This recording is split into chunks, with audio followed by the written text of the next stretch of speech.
Muy buenas tardes, qué bueno que siguen esta pantalla de Mega Noticias. A nombre de Alberto García le doy la bienvenida a este espacio de análisis, de debate. Yo soy Andrés Solís y vamos a empezar precisamente a debate sobre este tema que es muy complejo, el medio ambiente, porque no solamente tiene que ver con lo que los gobiernos hacen históricamente para cuidar el medio ambiente, sino lo que también como sociedad nos corresponde. Y vamos a dar la bienvenida aquí a debate al doctor Hermes Ulises Ramírez Sánchez, que es profesor investigador del Departamento de Física del CUSEI, del Centro Universitario de la Universidad de Guadalajara. Doctor, gracias por estar aquí en este espacio de Mega Noticias, bienvenido.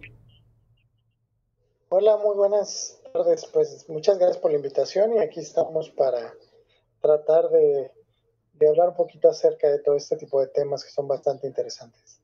Súper interesantes. Y es que una de las primeras cosas que nos damos cuenta, quienes hacemos periodismo, que afortunadamente no somos expertos en la materia, pero podemos platicar con ustedes que sí lo son, es que los gobiernos normalmente dejan el tema medioambiental pues como lo menos prioritario, lo menos importante, a donde menos recursos le han invertido. ¿Cómo nos encontramos en principio, doctor, como país en materia de medio ambiente? Creo que, como bien lo apuntas, es muy triste decir que prácticamente los gobiernos, tanto municipales, estatales como federales, pues la última cosa que les interesa precisamente es el medio ambiente. Y creo que esto es preocupante en el sentido de que, pues si no tienes un planeta, si no tienes una relación, vamos a decir, amigable con el medio ambiente, los recursos se van a ir acabando. Y puedes tener todo el dinero del mundo, puedes tener todas las buenas ideas para seguir desarrollando proyectos, pero si no tienes recursos naturales, pues obviamente no sirve de nada. Entonces creo que sí hay que cambiar ese paradigma, empezar a pensar que el medio ambiente es quizás uno de los elementos más importantes que tendremos que considerar en cualquier política pública, porque de eso depende pues todas las actividades de las primarias, secundarias o terciarias. Nosotros sabemos que si no tenemos un medio ambiente con suficiente suelo sano, agua sana, aire sano, pues obviamente no hay los elementos básicos de la supervivencia, que son alimentación y pues obviamente eso te involucra la agricultura, la ganadería, y una vez que se satisfacen esas necesidades podemos empezar a pensar en otros ámbitos como el desarrollo de nuevas tecnologías, la implementación de facilitadores para la vida diaria de las personas, pero creo que es muy importante que nosotros entendamos que tener una buena relación con el medio ambiente, mantenerlo, sustentarlo para las futuras generaciones, es algo prioritario para los gobiernos, pero también para los ciudadanos. Mencionas algo muy interesante, doctor, que es ese diálogo con el medio ambiente que no lo hemos tenido durante décadas, lo hemos ido dejando y dejando pasar y pensamos que pues tendremos tiempo para resolverlo y cada vez tenemos menos tiempo para atender este tema de la protección del medio ambiente. Y lo vemos desde diferentes ópticas, ¿no? Primero, un gobierno que se ha ido achicando en materia de protección ambiental, ¿no? Que tiene menos recursos, que a las áreas prioritarias como la Profepa le van recortando recursos, que desaparecen instituciones como la Comisión Nacional de la Biodiversidad, y que era pues muy importante para la investigación y el estudio precisamente del medio ambiente. Se transforma el Instituto Nacional de Ecología y Cambio Climático, que también le quitan recursos, le quitan personal. Y aun y cuando el gobierno federal dice que en los hechos decretan nuevas áreas naturales protegidas, pues no hay ni recursos financieros, ni materiales, ni recursos humanos que se encarguen de proteger estos ambientes. ¿Cómo nos deja esta circunstancia de que por un lado queremos presumir que hay más zonas del país bajo protección, pero que en realidad en los hechos, en los números, en los datos, no se puede vislumbrar de esa manera? Sí, Andrés, yo creo que aquí habría que ser también un poquito críticos, no solamente en este gobierno, prácticamente desde que yo tengo memoria y tengo 30 años trabajando en esto de medio ambiente, un poquito más de 30 años, pues en realidad yo nunca he visto una política pública real que fomente la conservación del medio ambiente. Y eso es muy triste. ¿Por qué? Porque siempre andamos cacareando ante el mundo que nosotros vamos a hacer y deshacer en cuestión medioambiental, firmamos todos los acuerdos habidos y por haber, tenemos legislaciones muy importantes en materia ambiental, pero desafortunadamente, como tú lo indicas, primero, muchas de estas leyes, normas y reglamentos, pues son letra muerta. ¿Por qué? Porque solamente quedan en el papel, no hay aplicación práctica de todo lo que hay en esa legislación, y aparte de eso, si no se le inyectan recursos precisamente para poder realizar una serie de políticas públicas reales que fomente la conservación de nuestro entorno, pues básicamente pues no estamos haciendo nada o estamos jugando a hacer algo sin hacer absolutamente nada. Y eso es muy triste, ¿por qué? Porque nosotros siempre llegamos tarde a la cita en cualquier tipo de cuestiones ambientales. Si tú me hablas de contaminación del agua, pues sabemos que prácticamente la mayoría de los cuerpos de agua, tanto superficiales como subterráneos de este país, o están contaminados o están sobreexplotados. Sabemos que la calidad del aire de las grandes ciudades como Ciudad de México, Guadalajara, Monterrey, Puebla y algunas más, pues obviamente no es la más óptima para el desarrollo de la vida.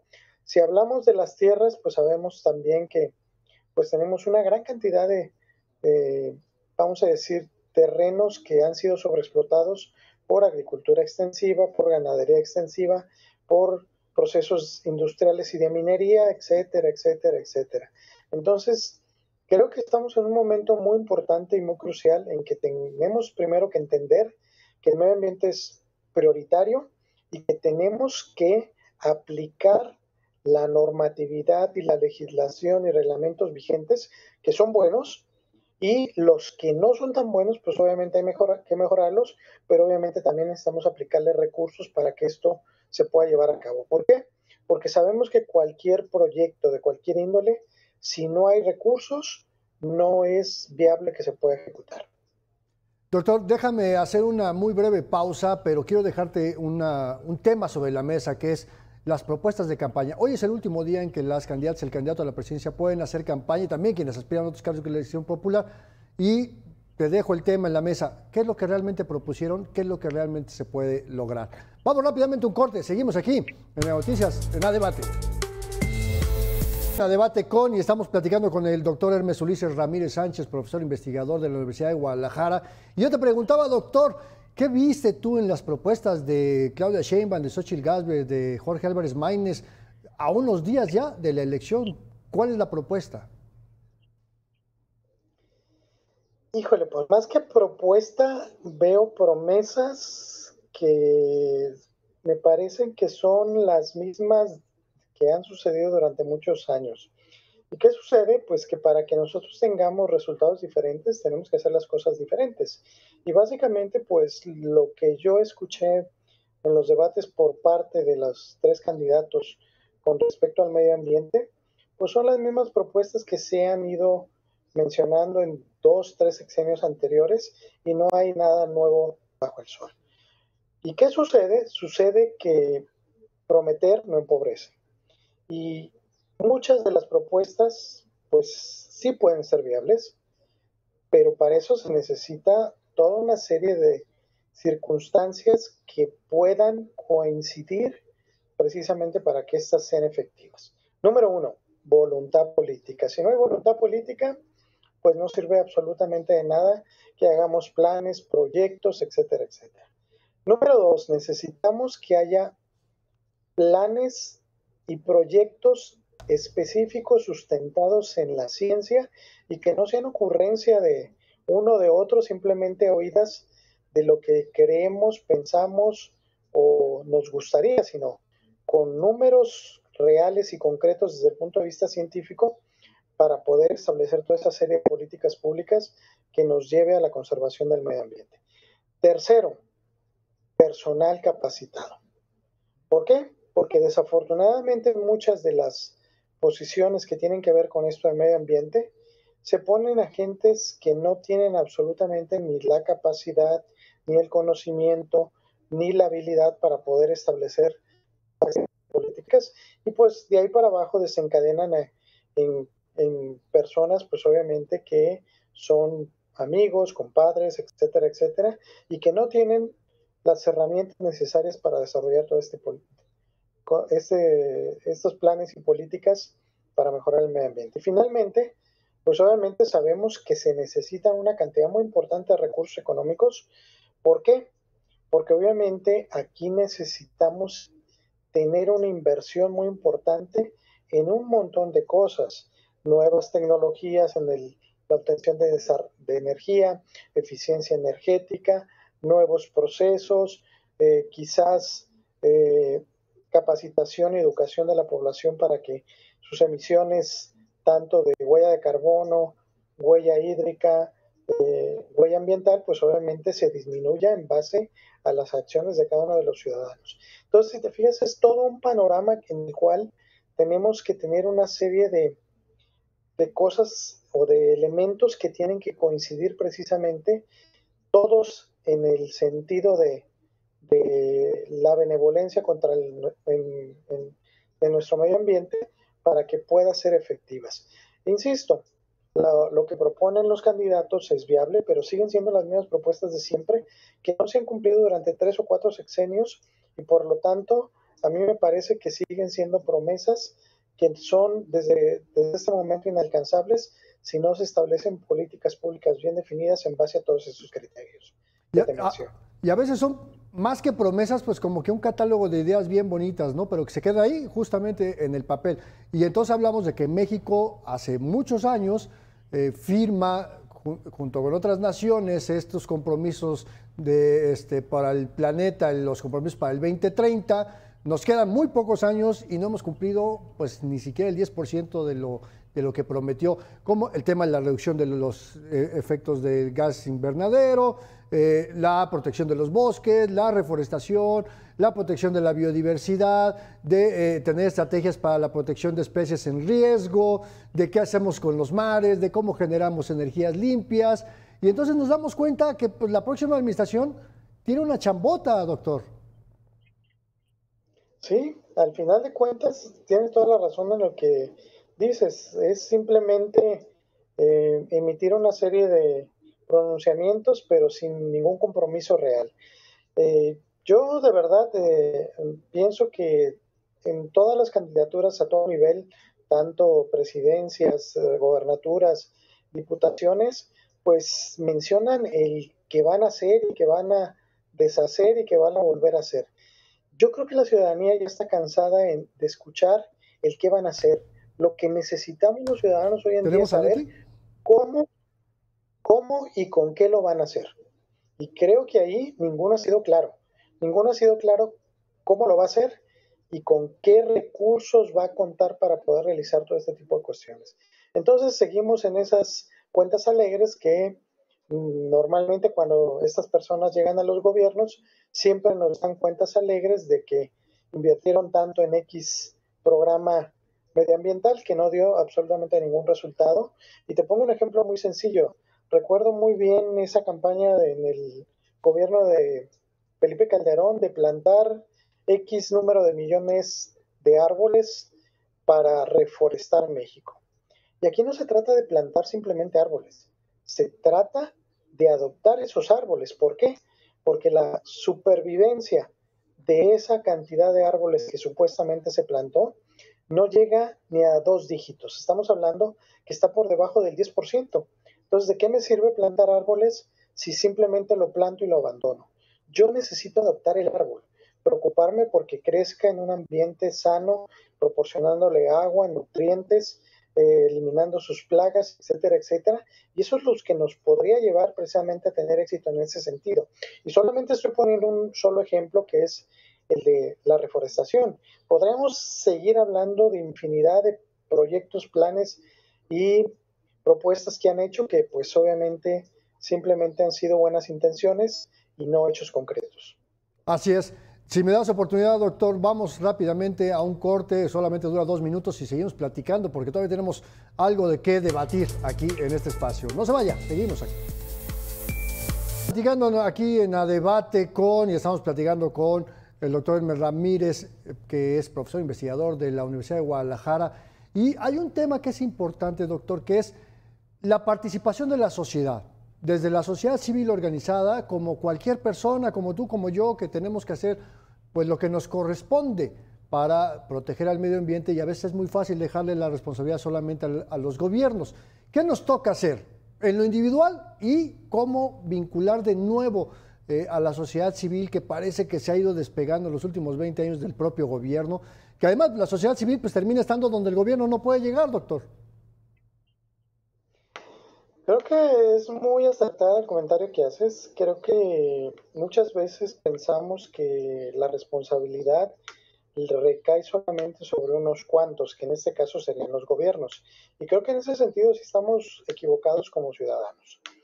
¿Por qué digo esto? Porque si tú empiezas a evidenciar todo este tipo de cuestiones que ha provocado el cambio climático global, pues obviamente son las acciones que hacemos los ciudadanos todos los días. Y obviamente no es únicamente los gobiernos. La causa de toda esta serie de modificaciones que estamos haciendo a nuestro sistema climático, pues obviamente es de todos los ciudadanos. Y los responsables tendríamos que ser todos los ciudadanos. ¿Qué significa? Que cada quien en su parte, pues obviamente tiene que tomar las acciones correspondientes al respecto. El gobierno es el encargado de regular, coordinar, aplicar acciones, pero los ejecutores, al final de cuentas, pues somos en la mayoría de los casos los ciudadanos.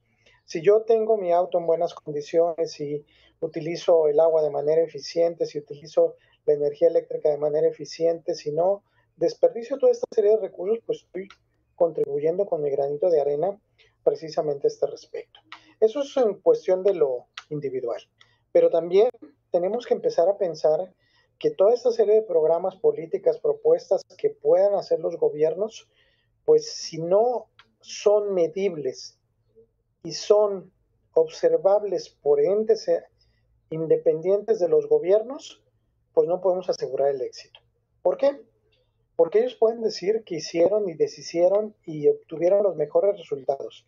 Y si no hay quien lo mida y quien lo evidencie ante la opinión pública, pues obviamente tendríamos que creerle al gobierno que es correcto lo que él dice. Pero desafortunadamente, yo creo que los ciudadanos en México y más específicamente en la zona metropolitana de Guadalajara, somos muy apáticos en ese sentido. Mientras no nos afecte de manera directa, no nos importa mucho. ¿Y qué tenemos que hacer? También cambiar ese paradigma, de empezar a pensar que nosotros somos responsables de lo que ocurre con nuestro medio ambiente y que cada una de las acciones que nosotros hacemos en el día a día está impactando precisamente en nuestro entorno. ¿Y qué tenemos que hacer? Pues que esas consecuencias no las podemos evitar, pero sí las podemos reducir a lo mínimo posible con acciones que contribuyan a que sean el impacto mínimo al medio ambiente. Si nosotros no tomamos esa actitud de ser vigilantes, de ser observadores y de ser denunciantes de lo que se está haciendo bien y lo que se está haciendo mal, pues obviamente le dejamos la responsabilidad solamente a los gobiernos y creo que la participación ciudadana debe de ser muy importante en ese aspecto, como ya lo ha sido en algunos otros aspectos de la vida pública de México, en el cual ya las personas de manera individual o de manera colectiva se manifiestan y irrumpen precisamente a los gobiernos a que hagan su trabajo de manera eficiente y pues en el caso del medio ambiente pues no tendría que ser la excepción. Y ahora también está el tema del efecto de los fenómenos naturales, de los terremotos, de los huracanes, de las tormentas tropicales, deslaves, etcétera, etcétera. Y Acapulco creo que fue un gran ejemplo de la devastación que puede provocar un fenómeno al cual le restamos importancia, porque pues el Atlas de riesgo, tanto a nivel federal como a nivel municipal, no prevía que hubiera un huracán categoría 5. Y entonces dicen, no, pues es que la naturaleza es cada vez más dura con la humanidad. Pues no, lo que pasa es que hay cada vez más infraestructura que destruir, ¿no? Hay más edificios, hay más casas, más hoteles, más carreteras, pero tampoco estamos haciendo lo suficiente, creo, doctor, para que estas políticas de protección medioambiental también ayuden a mitigar el impacto de los fenómenos de la naturaleza, ¿no? Sí, creo que aquí entra el asunto de la prevención. Y se supone que nosotros deberíamos de tener sistemas de prevención de desastres de todo tipo, de desastres volcánicos, de desastres sismológicos, de desastres meteorológicos, de desastres geotérmicos, etcétera, etcétera, etcétera. Pero ¿qué pasa? que creo que volvemos a ese mismo círculo vicioso de que el gobierno establece ciertos reglamentos, ciertos lineamientos, ciertas leyes para esta prevención de estos eventos que en el día a día pues obviamente no se llevan a cabo de manera correcta y como tú bien lo indicas, minimizamos precisamente este tipo de problemáticas que sabemos que van a ocurrir y que no podemos evitar. La naturaleza va a hacer su función como la ha hecho a través de miles de millones de años y los que hemos intervenido en esos procesos pues somos los seres humanos. Entonces tendríamos que empezar Una y- a pensar precisamente en cambiar esta manera de ver este tipo de fenómenos y tomar las medidas pertinentes de manera personal y colectiva para prevenir precisamente este tipo de situaciones en el futuro. Acapulco fue una muy buena lección, pero pues recuerdas que también aquí en Jalisco nos impactó otro huracán, sí, de categoría 5, y como que ya se nos olvidó y pensamos que no va a volver a ocurrir.